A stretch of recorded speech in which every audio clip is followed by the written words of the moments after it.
Hello and welcome to subsection 3 of section 3, where we dwell into the inner workings of Wyckoff, into liquidations, into understanding that price is now consistently undergoing these areas. And again, for a mini recap, we look at this price action here on a 5-minute and we realize instantly that we have distributions that happened here. We have distributions that happen in here on lower time frames. We understand that we've undergone accumulations in this area here. This is the markup. We understand that there's distributions that happen inside of this price action, right? Highs liquidated. We have the moves down. Overall, that results in another accumulation. The accumulations lead us to have higher prices, resulting in overall distributions. We see lower prices into accumulations on lower time frames, moves up, into another accumulation, moves up, into overall distributions. That might become potential accumulations to move higher, which now might become an even bigger distribution to move lower. Most likely I'm expecting it to move higher, so in this specific case I'm looking at it to become an overall accumulation to continue moving higher. However, we understand that prices are consistently doing what? Shifting between accumulations and distributions. Why? Because there is always the creation of liquidity and the manipulation of it in certain ways, and more often than not, based on structure and based on the types of supply and demand that we're looking at, we are able to potentially get involved in certain areas. So when Wyckoff occurs, there are some easier ways to begin to spot it. And this is going to be one way that you begin to understand which type of Wyckoff schematics you want to get involved on. Because not all Wyckoff schematics, as you remember from the last subsection, if you haven't seen it, make sure you watch it, can be delivered to you in a multitude of different ways. Remember the snowflake rule. As long as there is some kind of liquidation, anything like that, there's Wyckoff occurring there. Now, Wyckoff is not always going to be clean. And the beauty of Wyckoff is that because it happens everywhere, you have the choice of whether a Wyckoff schematic is worthwhile of your entry or not worthwhile, right? That's the beauty of understanding this way of trading. You have multiple areas where you can get involved, but you don't have to get involved. And because you can get involved in any area, you have the choice to do so or not. Now, let's talk about schematics themselves. Okay, and this is where we're going to get into a little bit of the labeling. So, very quickly, there are ultimately two. Let's do this here actually. So, let's just go to this right here. Let's go to an empty space. There we go. There are two schematics that you ever need to concern yourself with. Now, we can get deeper into this, and we will in a second. But the two schematics that there are is a type 1 schematic. Oops, forgive my bad typing. There's a type 1 schematic. Okay, let's put that on the left right here. And there is a type 2 schematic. Okay, these are the only two types of schematics that you're ever going to see in this market, ultimately. And there's going to be very weird and awkward versions of them, but this is how they are going to be delivered to you. Okay, the type 1 schematic. Okay, let's consider we're in a bearish trend and we're looking for whatever price action is happening in here, right? So this, again, as we understand from a snowflake rule, this, if we circle it, is what? Wyckoff. There's accumulation here, right? There's a transfer of orders into other orders that is resulting in this move right here. Now, a type 1 schematic ultimately is explained by what you could call 3 liquidations, or a schematic with a spring. Now, let's talk about all the labels and everything of that sort, because this is where you're going to learn about the first things about Wyckoff, because by now you should understand that Wyckoff is nothing more than an explanation for everything that you've already understood, right? So you do not need Wyckoff to trade.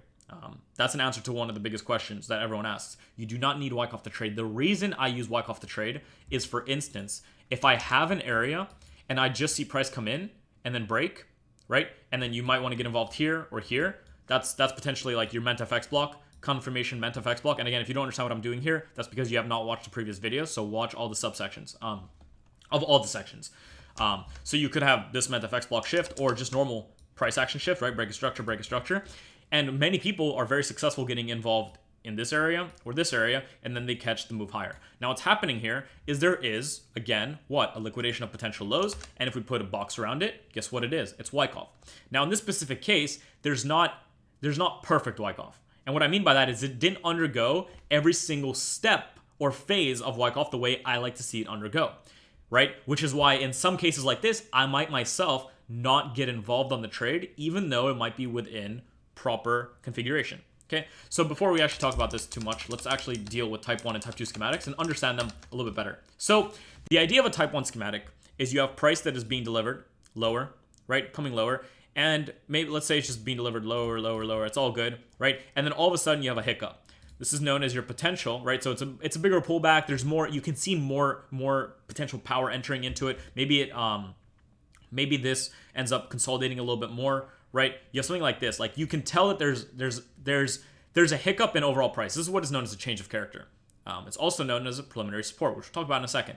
Then you have price, maybe bottom out, something like this, and then it bottoms out. Ultimately, it creates the major move, which is the selling climax. After this point, you usually have what we like to call the AR into an ST, which tests some area inside of this zone right here. So we'll talk about that in a second as well. An ST usually occurs somewhere here.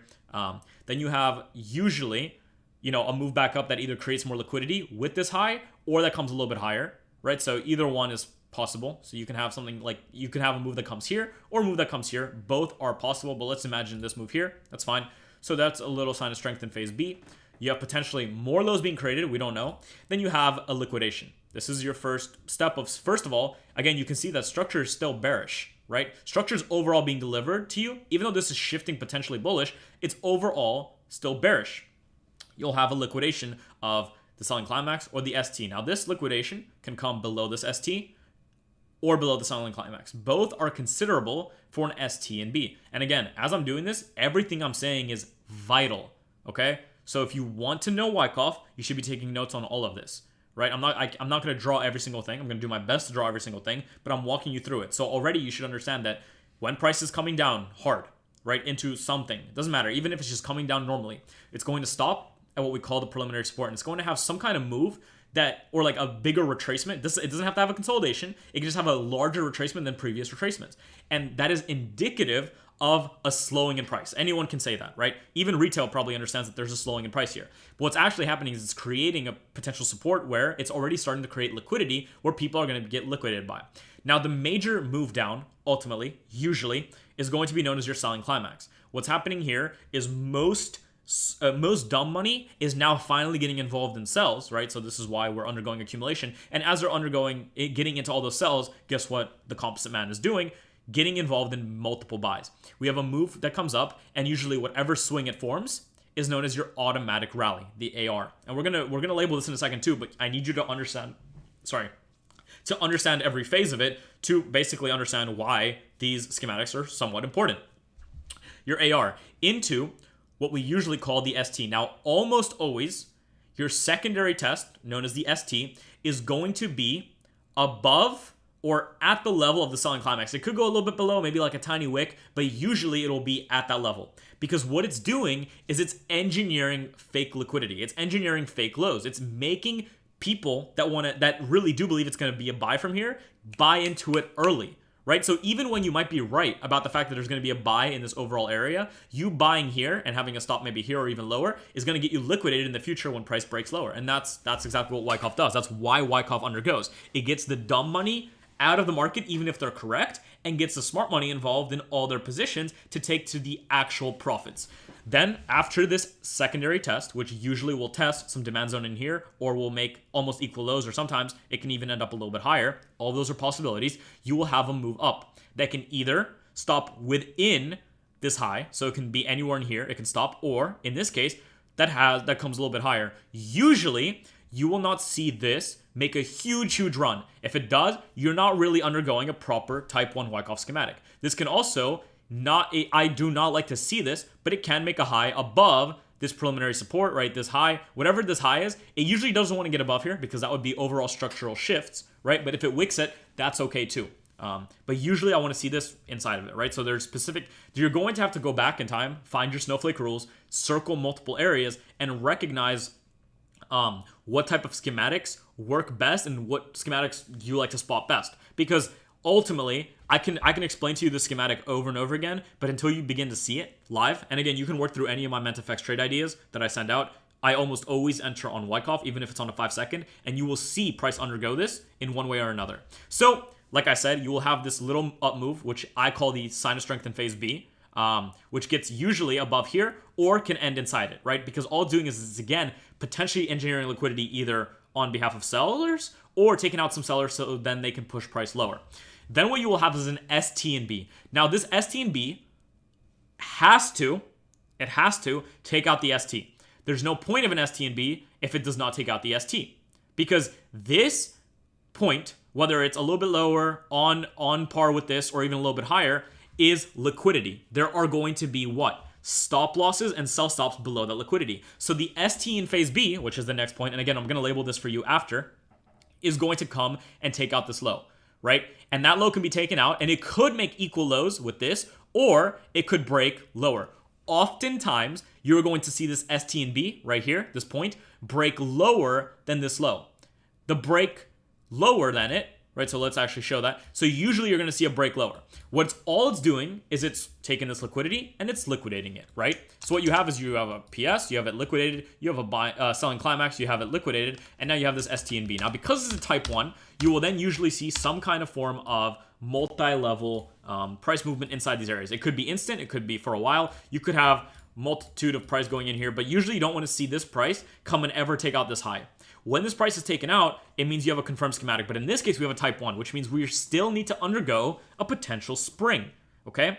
Now, a spring will liquidate the ST and B, and usually the selling climax also. In the case that this ST and B didn't liquidate the selling climax. Now, the most important thing for the spring to be valid is that it actually gets below the ST and B, because that's the point of the spring. The spring needs to liquidate the ST and B. The ST and B needs to liquidate the ST. The selling climax does not have to be liquidated in either of these cases, but you are more likely to see a schematic work and be valid and actually be a proper accumulation in the case that it does liquidate this point. Because what's actually happening, right, even if we have something like this, is we're liquidating every possible buyer that was in any of this market that was thinking it might be buyer, as we're enticing multi-level sellers. Because again, remember, when this selling climax happens, that's when most dumb money begins to sell. So when they start to see potential like moves like this, or even lower prices that are made here, they're wanting to get into more sells. And what you'll usually see after that is you will see the sign of strength. Now, this sign of strength can come instantly, right? That breaks above all these highs. And usually you want to see it break above either the AR or the sign of strength in phase B. If there is a sign of strength in phase B that is higher than the AR, more often than not, you want to see the sign of strength. This would not be a sign of strength for me. The sign of strength would be above that point, right? So what I'm saying is you want to see the sign of strength, get above, and usually be quite impulsive. You don't want to see it wick, ultimately. You want to see a proper sign of strength, because what it's showing you is you have actual buyers flooding into the market on behalf of the composite man, which after liquidating all the buyers on behalf of dumb money, you have them actually come in properly, right? After multi-level sells. And sometimes you'll see moves back up into these areas, right? Because these areas are now functioning as what? Demand zones, right? Because in those zones, there are potentially unmitigated areas where price needs to run to. So what you'll usually have is a sign of strength that comes to liquidate, or in this case, shift overall structure, which is now also, as you recall, being met with overall what? Oh, shit. Let's draw this back in. There we go. Which is now being met with what? Multi-level Ment FX block shifts. Because remember, Ment FX blocks are also larger order flow being put into the market. So even though, as you can see, candlestick structure might be breaking, overall order flow could be from here to here to here to here to here to here, and this is the first break of it, right? And now you can expect, something of this sort to occur, and at the same time you have candlestick breaks and you have demand zones where you can expect price to trade into. Okay, so in this accumulation, after the spring, you can have a test. Now, after the spring, this is something you have to understand, and make sure you're taking notes on everything I'm saying right now. Ultimately, I'm still going to answer questions on Wyckoff, that's no problem, and we'll answer more questions during the webinars. But ultimately, after understanding this, there should be no question about how Wyckoff occurs. And especially if you go back into your charts and study Wyckoff, this should become relatively apparent and understandable as a type 1 schematic. After you have this spring, price does not have to give you the sign of strength first. There are multiple things it can do, right? So after a sign of strength, let's just do the most common. You can usually have prices come back down to give you the test, which will test potential demand zones in these areas, like so, right? And then you'll see price begin to finally give you higher prices. Now, it might start to shift and give you more bullish prices in here. And again, on lower time frames, you might already start to see it. You can undergo mini Wyckoffs, like so, right? So this whole thing is the same as everything we just saw here, but on a lower time frame, right? That's the same thing. It's just undergoing it in a little bit of a different way, as you can see, right? So remember, just think about these points here, right? You have lows, or I guess you could say lows, liquidated, lows, liquidated, lows, liquidated, lows, liquidated, lows, liquidated, lows, liquidated, shift, right? METFX block, break above, sign of strength, looking for the test. Same thing here. Shift, METFX block from this high to here, breaks through, comes back down, and now, excuse me, and now looking for the shift higher, right? And that's all part of this potential move here. And all these moves inside here after a test are known as your LPSs. So let's actually draw this out now as an actual overall label, okay? So first of all, hopefully I can do this. Oh, beautiful, I can do that. That's so nice, thank God. Okay, let's move that over here. Let's get rid of this. 2 schematics. Let's make this a little bit bigger for you guys. Okay, so ultimately, okay, let's go like this. Preliminary support. All right, so your first point that we spoke about, which is your bigger change, is your preliminary support. That is what is known as PS, preliminary support, right? Okay, so I'm not going to type them out because there's no point. They're all in the terminology section in our Discord, as well as on the Star Charts website available in Section 3. That website is vital as well to your understanding. Now, you don't need it. You can use everything that I'm presenting here, but if you want a better understanding of what these zones are and why they function the way they do, then you can. But the most important thing is that it's nothing more than the creation of liquidity, the liquidation of it, creation of liquidity, liquidation, creation of liquidity, liquidation, and then you have the final shift and markup, okay? See, there's preliminary support, follows that down to the low part, which is your selling climax, right? Follow that up to the next swing, which is known as your automatic rally. Usually, like we said, will be under this point, okay? So remember, back to everything I said concerning this, you have to make sure you took notes on everything I've said. The secondary test, which oftentimes will come to either create equal lows. Oops, forget about that for a second. Which will usually come to either create equal lows, maybe, you know, some kind of trend line. So in this case, you can see the trend lines forming. There would be retail that would be funneling into these buys already, okay? Test that area. That's fine. Maybe test some kind of demand zone in the selling climax. That's also very possible. And again, if this was a higher time frame, if this, for instance, was a 4-hour chart, inside of this point, just for the idea of fractals very quickly for you, you will have what? You'll have price coming into it, right?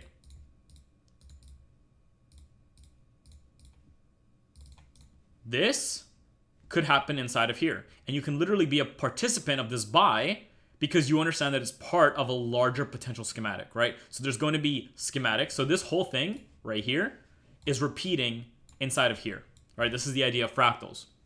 This will happen everywhere as well, but we're not going to talk about that right now. Similarly, if you remember back to the first subsection, and you know how we circled all these areas of potential accumulations, if you looked at this price action here on lower time frames, you're going to see distributions here. You're going to see accumulations here. You're going to see distributions. You can already see it, right? Undergoing here. You're going to see accumulations going here, right?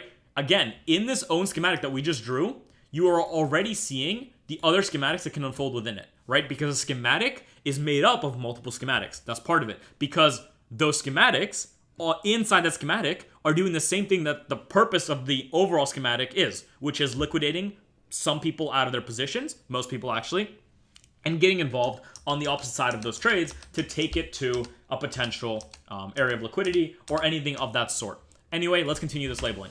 After the ST, you will usually see what I call, now this is not always the case, not everybody calls it this, the SOS and B. Now this SOS and B, the reason we call it sign of strength is because it's getting above the AR. Usually we don't want to see it get above this, or if there's a wick, it's fine. Remember those notes. I'm not going to talk about them anymore because we've spoken about them in the past. This could also come here. That I wouldn't label as an SOS and B, right? It's not that important, but usually if it does come this high, I will label it. If you didn't label it, think about what this is doing. It's creating those same patterns, xylophones, I don't know, whatever the fuck they call it, but there's xylophone patterns, triangle patterns in here. There's the breakouts, like liquidations. People start to sell, potentially the retest, right? So even when I draw this random like little schematic, you start to see how retail can get very trapped by what they're being taught. This is how retail gets trapped. They don't know how to trade these type of things. The breakout, they don't know if they should buy this. Then it breaks back down. Then they start seeing what? Trend lines, right? And you can see everything just gets traded through. And this is why retail gets very confused. And this is why even I get confused looking at retail. I don't know what the fuck they're doing most of the time. So you have this move up. That's your SOS and B. Okay. That's what we call it. You can call it that. You don't have to. Then what do you need? The liquidation of the ST. And again, there could be a low here, but this is not an ST and B. So the next thing that's going to happen is called an ST in phase B. Okay. This can never be an ST and B. It has to liquidate the ST. It's very important. Remember these rules. They are crucial. Remember these fucking rules, okay? Here's your ST and B. Fantastic. And again, the reason you're in this mentorship is because even when this does get confusing to you, you can ask. And I'm here for you. It's all good. But also, you need to understand this is a personal journey as much as it is a journey that I can, kind of help you with. But at the end of the day, a lot of it is going to be about your own understanding. And what's important is your understanding. And that's what I care about. So you have this ST and B, liquidating the ST, the move back up. And again, all this price action here really doesn't matter unless you're trading the lower time frames. Because again, like we said, inside of these points here, if we were to zoom in and look at it inside, you're going to see price action. And again, you can already see this type of thing. Breakdowns in price, right? Breaking structure, leaving behind areas of what? Supply. You can see that this move came to mitigate supply. Right? And inside of there, this peak, so if this is that peak right here, right? Same peak, let's imagine that same peak, on a lower time frame is going to look like what? Big stopping action of some sort, right? Buying climax, AR, ST, UT, UTAD, so, or spring, right? Same thing. So we'll talk about that in a second. The breakdown, test, breakdown, right? And that's what you see here. And that's that breakdown. And you can be still a part of this overall sell from that area. So this is the same thing inside of that area. There are schematics on each end. And remember, back to our original thing, snowflake rule. As long as highs are being taken out, there's a schematic undergoing. The best schematics are the ones that you can label properly and see price delivering to you in such a way, right? Now, after an ST and B, in a type 1 schematic, so this is only in a type 1 schematic, you are going to see a spring, okay? That spring has to liquidate the ST and B, and usually will liquidate the selling climax. So again, I've said these rules multiple times now, so you should understand those.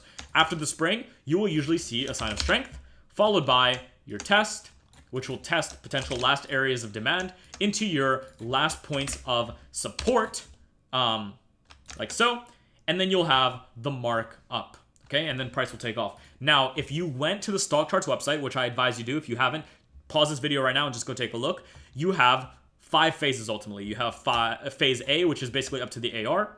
You have phase B, which is everything that happens here, basically, until this spring. So this is all kind of phase B right here, okay? You have phase C, which is the A, B, C. Yeah, you have phase C, which is usually the spring. You have the phase D, which is usually the test, I believe, if I'm not mistaken. And all the LPSs too, I believe. And then you have the phase E, which is the markup, where price begins to basically take off, right? You have phase A, which is the stopping. Wow, this is shit. You have phase A, which is all the stopping action. Phase B, which is the transfer of most of the, in this case, dumb sellers into buyers, because remember what I drew in the last subsections where they transfer it by buying up all those orders, into phase C, which is potential final points of mitigation or liquidation in this case. Phase D, which is now the mitigations of those areas in the form of tests, mitigating, and last points of support where they could undergo again on lower time frames. So don't forget, inside of that area on a lower time frame, there's going to be the same thing that you see here. There's going to be the move down, right? Selling climax, AR, ST, STB, spring, move up, test, continuation, okay? And in phase E, right here, excuse all the very, very shitty drawings. It's because I'm on a mouse, but it's whatever. You have the markup, and that markup is where you make your profits. And again, even though you might miss this, what you don't realize is inside here, inside here, inside here, even inside of like here, right? Based on how low of a time frame you might be looking at, or based on how high of a time frame you started on, there are going to be confirmations of these moves, okay? So those are all your phases. You can go check out the Stock Charts website, and you will see them similarly, okay? Now, something that's important and that you need to recognize is that this SOS will not always happen, and then the test will happen. What you could have is a move like this, a test that happens, like so, the test, and then you can have the SOS, okay? This is also possible. And then this LPS could come and be created in potentially this demand zone, or in other cases, could be even higher up, right? And this is all potentially higher up. Okay, well, you understand what I'm saying, but these could all be higher up. These can happen in a multitude of ways. The test does not only happen after the SOS. The test can happen, and then the SOS can happen. The only way an overall schematic becomes valid is basically after this sign of strength prints, ultimately, okay? Now, some people might have a different way of thinking about it, but usually after this sign of strength right here, breaking above the trading range, which is made for you by the AR or the SOS. So we don't trade support resistance, but when you have Wyckoff occur, there's what you know as a trading range. This can be considered your overall trading range right here. When that breaks above it, that is ultimately a confirmed overall schematic, especially if you've undergone all these areas here. And after that has occurred, you can expect most likely bullish price action. And that's how we get involved using these areas, okay? And again, you have multiple demand zones. So after the sign of strength, you usually have it to come test a few times, and then you have it take off. Now, what's also possible is it can come and test a few times, right? It can make your SOS, right, rather high up, and it could have what we call an LPS, right? So this could be your test, and then your LPS, it doesn't have to come down here. So this is something you need to understand. It doesn't have to come here. What it could do very easily as well is it could have a backup just like this, have this same schematic play out just like that, right? So let's just draw out the schematic again, just like that. Here we go. Here's your schematic, your break higher, your test of it, and your continuation, right? It can happen this way as well. And maybe it tests this demand zone right here, right? Because again, remember, if we zoomed in on this right here, this whole, oh yeah, it's really ugly, sorry. But this whole thing right here is a schematic, right? PS, selling climax, AR, ST, STB, or in our case, let's just do this to make it more understandable. Here we go. PS, selling climax, AR, ST, STB, spring, type 1 schematic, sign of strength, test, continuations, okay? That's what a markup can look like after. And again, as you remember all the phases here that we drew in, the same thing happens here. You have your PS, your selling climax, AR, so phase A, phase B, phase C, phase D, phase E, right? And then you have that markup. So phase E is like this whole thing here. And then you have the markup. That's what an accumulation looks like. This is how you label a type 1 accumulation, okay? Let's zoom out here. Let's go back to where we had this more normal because I liked it more. It looked better. There we go. There we go. Fantastic. So this is your example of a type 1 accumulation. And don't worry, we will look at examples of these live in the next video, but you need to understand this too. So if this is your type 1, what is your type 2? Let's take this all. Let's move it over. Fantastic. Have it over there. Let's look at a type 2. A type 2 schematic is the same thing. It's also undergoing all this same stuff, and it's undergoing these overall structure shifts and everything of that nature. Sorry for my squeaky chair. How does it look? We have major moves down. Okay, we have big moves down, whatever it might be. Then we finally have a big hiccup, right? Some kind of hiccup. Now, again, in this case, we're going to use a larger hiccup instead of a consolidated one, just so you understand that it can be delivered to you multiple ways, right? Followed by, everything is the same up until this point is what you have to recognize. You have your move down, and again, this move can happen like multiple times like this, right? It can do it can do literally this a few times, and then boom, selling climax, okay? That's your selling climax. Follow that up to your potential AR. Follow that down to your next point, which usually, like we said, should be inside the demand zone of the selling climax, at the selling climax, and maybe a wick below it. That's okay, but usually you want to see it create liquidity. That's the point of it. It's creating liquidity, ST. Then, in some cases, you have an SOS and B, or in some cases, you come to test inside it. Let's make it test inside it. Everything's the same. This could be higher. Doesn't have to be. Now, we can play around in this area. It's all good. We can play all over this area if we want. But until we get a low below this, we do not have an ST and B. Remember that. None of this price action matters. Now, you could be looking inside this for its own schematic, and there might be one in here, right? And you might actually find buys up into some points here, and then it finally falls and makes your ST and B. That is now a valid ST and B. Now, the difference between this type 2 and this type 1 is that this is the lowest point that there's ever going to be in this. And what's going to happen after this low point, because remember, an SOS oftentimes, like I said, will validate a schematic. Now, instead of it going and making, this phase B play and then coming to make this low, instead what it will do is it will come and make a new high. Boom. That is now your SOS. That's this point right here. And what it's done is it's after making this ST and B, which is this, it didn't make a spring. And instead, it began to shift in price. And again, you can recognize that we have MentFX blocks. You have overall structure shifting. You have overall structure being moved higher, right? And again, it's nothing more than structure being delivered to you in a different way.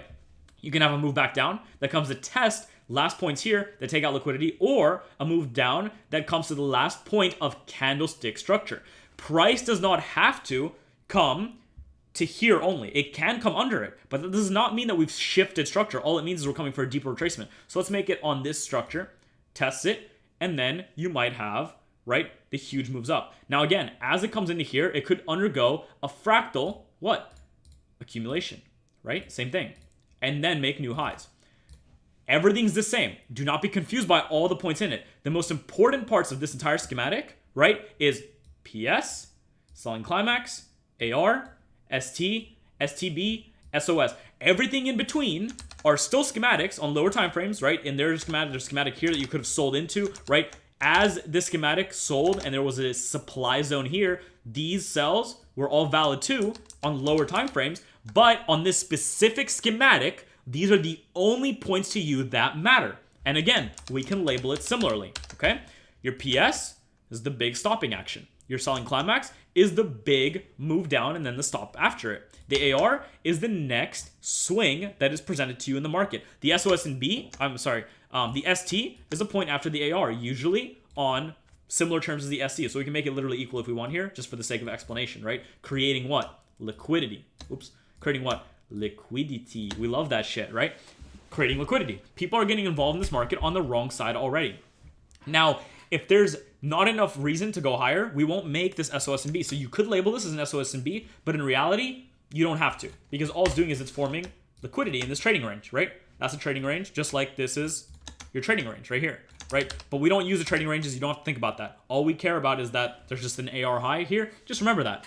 The low that liquidates the ST, right? Doesn't have to liquidate the SC, but usually does, like we've spoken about, is known as your ST in phase B. And again, this is all part of the phases, but don't worry about that yet. Now again, what happens in a type 2 schematic is that your ST and B actually equals spring. It's the same thing. It acts as a spring, okay? And the only way that you can differentiate between a type 1, so pay attention, take notes, between a type 1 and a type 2 schematic is after the sign of strength, after this sign of strength, break occurs. Because what this shows you is that overall price action, order flow wise, has most likely shifted on behalf of overall smart money. And in this case, it's not a type 1 schematic where it made a spring and then shifted. It only made an ST and B that acted as a spring that then shifted price. Now notice how I drew this in this time. In this case, we had an SOS and then we had the test pretty much in the LPSs. But in this case, we had a test. Then we had an LPS, right? And then we finally had the sign of strength. And after that sign of strength, we had the move back down to make another LPS, which on a lower time frame, remember, there's a demand zone here, right? And on a lower time frame, so imagine this was actually, let's do this. Let's imagine this is lower. There we go. There we go. On a lower time frame, what's inside of this area right here? Well, if you've been paying any attention, on a lower time frame, there is a PS. So there's a lower move. There's a PS, selling climax, an AR, an ST, an STB, breaks, and continuations higher. And again, this itself, you can circle it, and you know there's Wyckoff there. It's a snowflake rule. And at the same time, you can label it. PS, selling climax, AR, ST, STB. So it's a what? A type 2, because that STB right there acts as an STB / spring, right? Then your test. There you go. And your markup. And you can be involved in any of these positions. Now, the most important thing, again, we're going to look at this on real charts in a second, but the most important thing for you to understand after all of this is the following. This is an accumulation schematic, type 1. This is an accumulation schematic, type 2. The second you flip them, you have the opposite side of things. And now, instead of all this stuff, let's talk about what we have. The exact things we spoke about are exactly the same concerning how these things form, where they form, and how they're going to be delivered to you. Your type 1, here's your 2 schematics. Here's your type 2. Let's delete this, delete this, delete this, delete this, delete this, this, and this. Okay? Your type 2.